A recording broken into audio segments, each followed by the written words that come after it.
இது வந்து உங்களோட டெக்ஸ்ட் புக் கொஸ்டின் தான். இந்த ஃபிகர்ல xy, x dash, y dash இது ரெண்டும் parallel tangent to the circle. O வந்து center of the circle. Another tangent AB.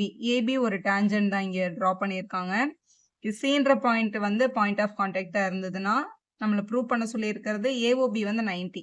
இந்த AOBன்ற இந்த சென்டர்ல ஃபார்ம் ஆகிற ஆங்கிள் வந்து ஒரு 90 டிகிரி இருக்கும் அப்படின்றத ப்ரூவ் பண்ணு அப்படின்னு சொல்லியிருக்காங்க. இந்த டயக்ராம் கொஸ்டின்ல கொடுத்துட்டாங்க. ஏஓபியை 90ன்னு ப்ரூவ் பண்ண சொல்றாங்க. அது மட்டும் தான் உங்களோட கொஸ்டின். இந்த டயக்ராம் தான் இங்க எக்ஸ்பிளைன் பண்ணியிருக்காங்க. சரி, இது எப்படி ப்ரூவ் பண்றதுன்னு வாங்க பார்க்கலாம். ஸோ இந்த ஏஓபி 90ன்னு ப்ரூவ் பண்றதுக்கு ஃபர்ஸ்ட் நம்ம இந்த ரெண்டு ட்ரையாங்கிளை கன்சிடர் பண்ணிக்கலாம். So consider triangle OPA OCA எழுதியாச்சு. இந்த ரெண்டு ட்ரையாங்கிளும் காங்குரண்டான்னு பார்க்கணும். அதுக்கு first tangent from the exterior point எப்பவுமே ஈக்குவலா இருக்கும். சர்க்கிளுக்கு வெளியில இருக்க பாயிண்ட் தான் எக்ஸ்டீரியர் பாயிண்ட். இப்போ ஏன்றது ஒரு எக்ஸ்டீரியர் பாயிண்ட். அப்போ ஏல இருந்து வரைஞ்சிருக்க ஏபியும் ஏசியும் டான்ஜென்ட்ஸ். அப்போ நம்ம சொல்லிடலாம் ஏபியும் ஏசியும் டெஃபினட்டாக ஈக்குவலாக தான் இருக்கும். ஏன்னா டான்ஜென்ட் ஃப்ரம் த எக்ஸ்டீரியர் பாயிண்ட்ன்றதுனால. ஸோ இந்த சைடும் ஈக்குவல்னு ப்ரூவ் பண்ணியாச்சு. அதுக்கப்புறம் இந்த ஓபியும் இந்த ஓசியும் ஈக்குவலாக இருக்குமான்னு கேட்டால் டெஃபினட்டாக இருக்கும். ஏன்னா ஓபிஸ் ஈக்குவல் டு ஓசி.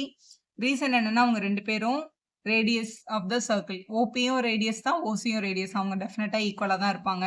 அதுக்கப்புறம் இந்த ஓஏன்ற லைனை பாருங்க. இந்த ஓஏன்ற லைன் இந்த ட்ரையாங்கிளுக்கும் ஒரு சைடாக இருக்கு, இந்த ட்ரையாங்கிளுக்கும் ஒரு சைடாக இருக்கு. அப்போ நம்ம சொல்லிடலாம் OA is equal to OA வந்து ஒரு காமன் சைடா இருக்கு ரெண்டு ட்ரையாங்கிளுக்கும். அதனால அதுவும் ஈக்குவல் தான். அப்ப இந்த ட்ரையாங்கிளோட மூணு சைடும் இந்த ட்ரையாங்கிளோட மூணு சைடும் எப்படி இருக்கு? சேமா இருக்கு. அப்ப நம்ம சொல்ல முடியும் ட்ரிபிள் எஸ் காங்குரன்சி.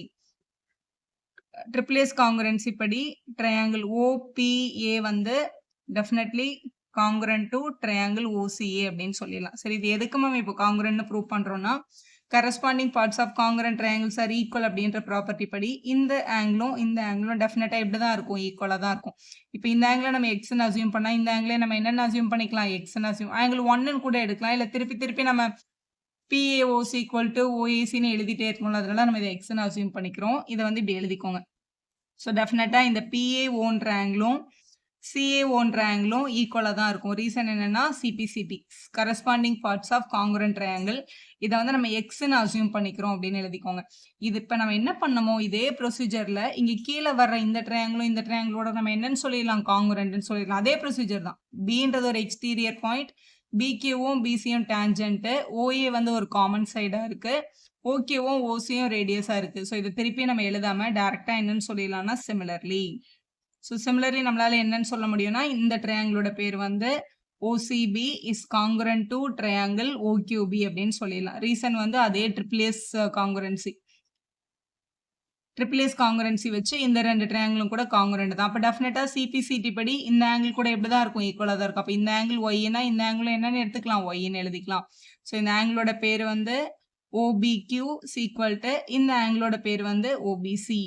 இந்த ரெண்டு ஆங்கிளையும் நம்ம என்னென்னு அசியூம் பண்ணிக்கலாம்? ஒய்ன்னு அசியூம் பண்ணிக்கலாம். இது கூட CPCT தான். Corresponding parts of congruent triangle எழுதிக்கோங்க. ஸோ எழுதியாச்சா? இப்போ கொஸ்டின்ல ஆல்ரெடி இந்த XYன்ற லைனும் இந்த X dash Y dashன்ற லைனும் என்னன்னு சொல்லியிருந்தாங்க? parallel லைன் அப்படின்னு கொஸ்டின்ல சொல்லியிருந்தாங்க. parallel லைன்ல இந்த இப்போ XYன்ற லைனும் X dash Y dashம் parallel lines அப்படின்னா இந்த ABயை வந்து நம்ம ஒரு டிரான்ஸ்வர்சல் அப்படின்னு அசியூம் பண்ணிக்கலாம். ரெண்டு parallel லைன் இப்படி நடுவில் ஒரு லைன் வந்து கட் பண்ணிச்சுன்னா அதை வந்து என்னன்னு சொல்லுவாங்க? டிரான்ஸ்வர்சல் அப்படின்னு சொல்லுவாங்க. டிரான்ஸ்வர்சல்னா இங்க வந்து நிறைய ஆங்கிள் ஃபார்ம் ஆகும். Alternate interior angles R equal, corresponding angles R equal, அதெல்லாம் நம்ம படிச்சிருக்கோம் இல்லையா?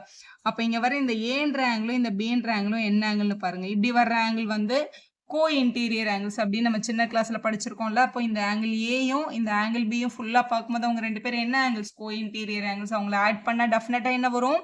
180 டிகிரி தான் வரும். ஸோ நம்ம சொல்லிடலாம் இந்த ஏன்ற ஆங்கிளோட பேர் வந்து ஆக்சுவலா PAB. இந்த ஆங்கிளோட வேல்யூ வந்து இந்த ஆங்கிளையும் QBC இவங்க ரெண்டு பேரையும் ஆட் பண்ணா டெஃபினட்டா 180 தான் வரும். ரீசன் என்னன்னா XYன்ற லைன் வந்து X dash Y dashக்கு வந்து பேரலா இருக்கிறதுனால இவங்க ரெண்டு பேரும் கோ இன்டீரியர் ஆங்கிள்ஸ். கோ இன்டீரியர் ஆங்கிள்ஸ் எப்பவுமே எப்படி இருக்கும்? 180 டிகிரி ஃபார்ம் பண்ணும். ஸோ கோ இன்டீரியர்னு போட்டுடலாம். ரீசன் இந்த ஆங்கிள் வந்து ஏன்ற ஆங்கிள். இதுக்குள்ள எத்தனை எக்ஸ் இருக்கு? 2x இருக்கு. அப்போ நம்ம இதை டைரக்டா என்னன்னு எழுதிக்கலாம்? 2x அப்படின்னு எழுதிக்கலாம். பிளஸ் இவங்களை வந்து என்னன்னு எழுதிக்கலாம்னா 2y அப்படின்னு எழுதிக்கலாம். விச் இஸ் ஈக்குவல் டு என்னது? 180 டிகிரி. இவங்க 2 பேர்கிட்ட இருந்த 2 நம்ம காமனா வெளியில எடுத்துட்டோம்னா x plus y is equal to 180 கிடைக்குது. மல்டிபிள் இருக்கட்டும் அங்க போனா என்ன ஆயிடும்? டிவைட் ஆயிடும். அப்ப x plus y is equal to 180/2 cancel பண்ணா என்னன்னு கிடைக்குது? 19 கிடைக்குது. x plus y என்னன்னு கண்டுபிடிச்சாச்சு? 19 கண்டுபிடிச்சாச்சு. லாஸ்ட் ஒரு ஸ்டெப். இப்ப ட்ரையாங்கிளுக்கு வரலாம். OAB இல்ல AOB இந்த ட்ரையாங்கிள நம்ம எடுத்துக்க போறோம். இந்த ட்ரையாங்கிள்ல எப்பவுமே ஒரு ட்ரையாங்கிள் இருக்குன்னா, அந்த ட்ரையாங்கிளோட 3 ஆங்கிளையும் ஆட் பண்ணும்போது நமக்கு ஆன்சர் என்னதான் வரும்? 180 தான் வரும்.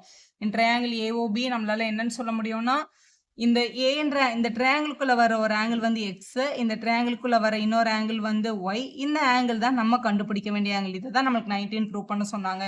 சோ இந்த ஆங்கிளோட 3 ஆங்கிள்ல ஒரு ஆங்கிள் x, ஒரு ஆங்கிள் y. இந்த ஆங்கிள் மட்டும் நமக்கு தெரியாது. ஸோ இதுல வந்து நம்ம சொல்லிடலாம் x plus y plus angle O is equal to 180 சொல்லிக்கலாம். x plus y நம்ம ஆல்ரெடி என்னன்னு கண்டுபிடிச்சு வச்சிருக்கோம்? 19 ஃபைண்ட் பண்ணி வச்சிருக்கோம். x plus y is equal to 90 நமக்கு ஆல்ரெடி தெரியும்ன்றதுனால இந்த x plus y க்கு பதிலா 90ன்றதை சப்ஸ்டிட் பண்ணிடலாம். 90 plus angle O is equal to 180. plus 90 அந்த பக்கம் போனா என்ன ஆயிடும்? minus 90 ஆயிடும். அப்ப angle O is equal to 180 minus 90 is equal to 19 கிடைச்சிருச்சு. ஸோ ஓன்றது என்னது? நம்மளோட AOB என்ற ஆங்கிள் தான் நம்மளோட ஆங்கிள் O. ஸோ AOB என்னன்னு ப்ரூவ் பண்ண சொல்லி கொஸ்டின்ல கேட்டிருந்தாங்க. 19 ப்ரூவ் பண்ண சொல்லி கேட்டிருந்தாங்க. அது நமக்கு இங்க கரெக்டா வந்துருச்சு பாருங்க. So therefore AOB is equal to 90 degree அப்படின்றது நமக்கு கிடைச்சாச்சு. ஸோ ஹென்ஸ் ப்ரூவ்னு எழுதி சம்ம கம்ப்ளீட் பண்ணிடலாம். ஸோ இப்படிதான் இந்த ப்ரூஃப் நீங்க எழுதணும்.